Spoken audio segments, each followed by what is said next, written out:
Good morning guys, nandito naman po tayo ngayon sa New York Avenue, Ceres Terminal. Ayan, dito na naman tayo naka-duty. So maaga pa ready na tayo kasi ano na tayo ngayon. Kailangan maaga talaga kay marami ng pasahero. So ayan ang mga bus natin na aalis kayong araw, mga dilaw. Ayan, mga nakaporma na lahat. So ready for the go na yan. So naghihintay na lang ng saktong oras at lalarga na lahat yung mga yan. So ayan, konting oras na lang, maglo-loading na yan ng mga pasahero, sabay aalis na yan. So ayan, dito po sa New York Terminal, dito po yung garahe ng Ceres Transport. So dito po nag-i-sleeping yung mga unit natin. As usual, meron din tayo ditong booking station. Ayan, pwede po kayong kumuha dito ng mga ticket. So lahat ng ruta ng Ceres, so pwede po kayong kumuha dyan. May booking station tayo dyan, may waiting area. So pagkagaling dito ng mga bus, nagpo-proceed po yan doon sa terminal sa Kamuning, Quezon City. Ayan, doon ang final dispatching yan sa Ceres Terminal and sa Kamuning, Quezon City.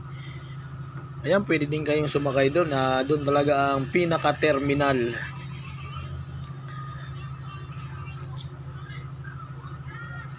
Ayan, madaling araw pa yan. Bumibira na yung mga konduktor dyan. Naninikit na yun ng mga pasahero na may dapat tikitang bagahe para pagdating doon sa kabilang terminal, nakaplastar na.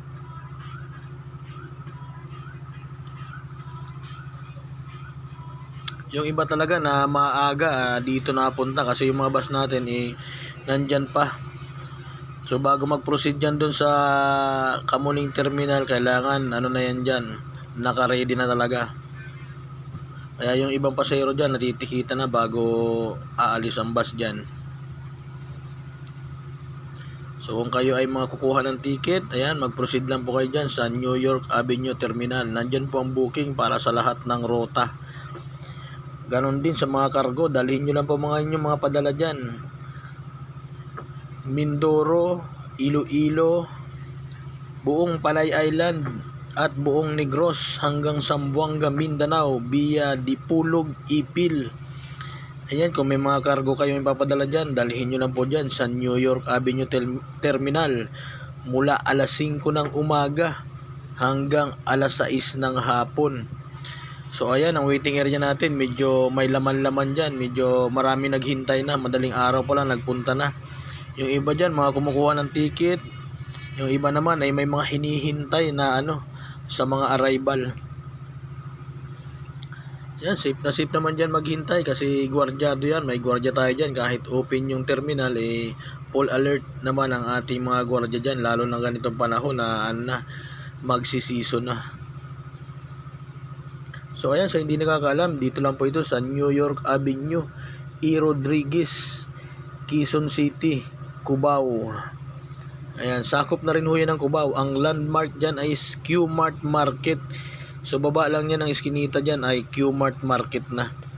Kaya yan ang landmark natin dyan. So ayan, ang dalawang konduktor. So iniisa-isa na yung kanilang mga pasahero.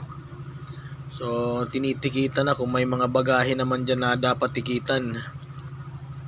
Alerto na yung mga konduktor natin dyan. Alas 5 pa lang ng umaga, ayan, ready.